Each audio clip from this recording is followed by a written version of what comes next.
I met a lady today who said she's got two modes. She's either glammed up to the nines or she's powering through the mud race.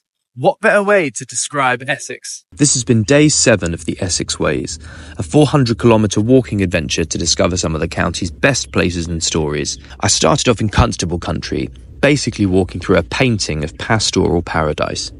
I met a Swiss man who said this was his 40th holiday to the area, a reminder that people come from all over the world to visit this county. I briefly left the Essex Way to pick up St Edmund's Way in honour of England's original patron saint who makes St George look like Winnie the Pooh. I also met Victoria, who told me about the annual East Bergholt pram race, in which people are rushed between pubs in homemade prams, necking drinks while the whole village cheers on. Truth be told, I got a bit stuck here as I just couldn't drag myself away. More time at Flatford Mill and the scene of Constable's hay wain. Technically this is in Suffolk, but I'm claiming this for Essex today. Then a walk along the river to Lawford Church with excellent mythological carvings.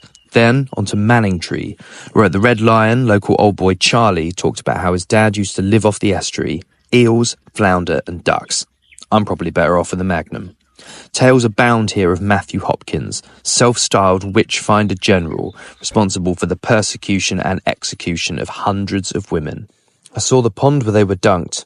Guilty if they floated, sank if they were innocent. A reminder of what happens when we stop caring for each other, even for those different than us.